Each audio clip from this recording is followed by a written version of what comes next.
बीड लोकसभेच्या निवडणुकीसाठी राष्ट्रवादी काँग्रेस आणि आघाडीचे कार्यकर्ते गावोगावी प्रचार करताना दिसत आहेत। कॉर्नर बैठका घेत आहेत।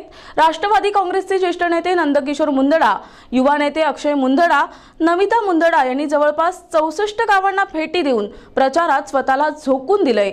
शरद पवार यांचे विकासाचे स्वप्न पूर्ण करण्यासाठी बजरंग सोनवणे यांना संसदेत पाठवू असं राष्ट्रवादीचे ज्येष्ठ कार्यकर्ते नंदकिशोर मुंदडा यांनी सांगितलंय।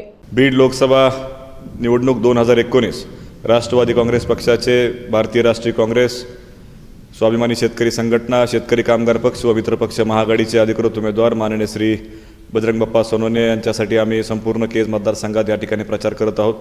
गेल्या 7 दिवसापासून आम्ही 64 गावांमध्ये केज तालुक्यातला आम्ही दौरा केला आहे आणि त्यांच्या प्रचारासाठी प्रत्येक गावात जाऊन सगळ्या आमच्या कार्यकर्त्यांना भेटून, मतदारांना भेटून, महिला, युवक, सर्व शेतकरी बांधवांना आम्ही विनंती करतोय की ह्यावेळेस आपल्याला बदल करून बजरंग बाप्पांना खासदार करायचं आहे। आदरणीय पवार साहेबांनी ही जबाबदारी केज मतदारसंघाची आमच्या सर्वांवरती या ठिकाणी दिलेली आहे आणि प्रत्येक वेळेस आपल्या मतदारसंघानं विमलताईवरती भरपूर प्रेम केले आणि त्याच माध्यमातून पवार साहेबांचे हात बळकट करण्यासाठी येत्या 18 एप्रिलला मी आपल्या चॅनलमार्फत सर्वांना विनंती करतो की आपण राष्ट्रवादी काँग्रेस पक्षाचे, मित्र पक्ष आघाडीचे, महाआघाडीचे उमेदवार श्री बजरंग बाप्पा सोनवणे यांना आपण घड्याळ या चिन्हासमोरचं बटन दाबून आपण त्यांना निवडून द्यावं।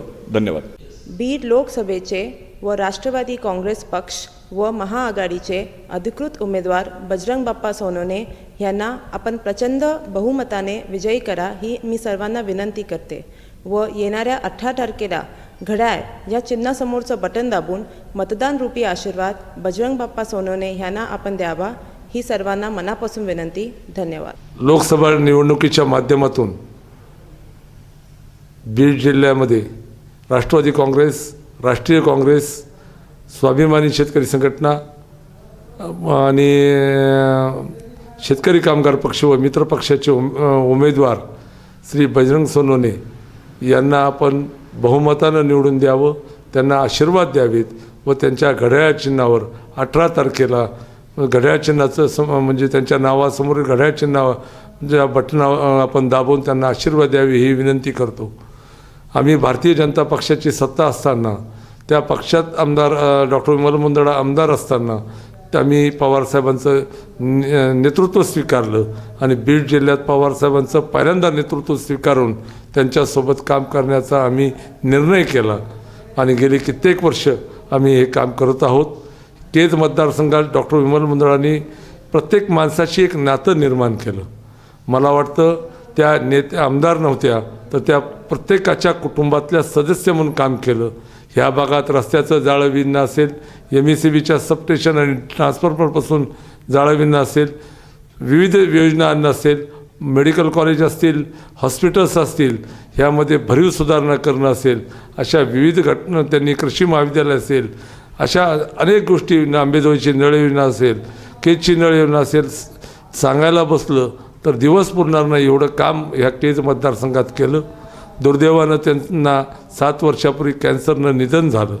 तरीसुद्धा नमिता मुंदडा यांचा गेल्या वेळेस पवारसाहेबांनी उमेदवारी दिली, पराजय झाल्याच्या दुसऱ्या दिवशीपासून आमचं कुटुंब हे पक्षाची बांधणी करणं, पक्षाचं संघटन करणं आणि लोकांचे प्रश्न सोडवणे आणि लोकांच्या सुखदुःखात जाण्याचं काम करीत आहे। मला वाटतं ही पुण्याई बजरंग बाप्पाच्या निवडणुकीत निश्चितपणानं कामाला येईल, त्यात कुठेही कमी पडणार नाही। आम्ही दिवसाचं रात्र करू आणि पवारसाहेबाचा आदेश शिरसावंद्य मानून श्री बजरंग बाप्पा सोनवणे यासाठी एकेका मतापर्यंत आम्ही जाऊन त्यांना विनंती करीत आहोत आणि येणाऱ्या 18 तारखेपर्यंत आम्ही बजरंग बाप्पा सोनवणे उमेदवार नाही तर आम्ही उमेदवार आहोत लोकसभेचे, ह्या पद्धतीने आम्ही काम करीत आहोत।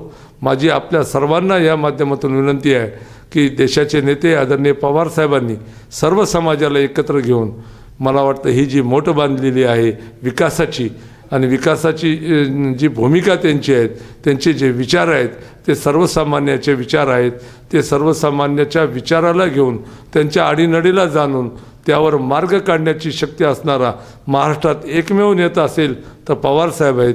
पवारसाहेबांचे हात बळकट करण्याकरता आपण राष्ट्रवादी काँग्रेसला मतदान करा आणि आशीर्वाद द्या एवढीच विनंती करतो।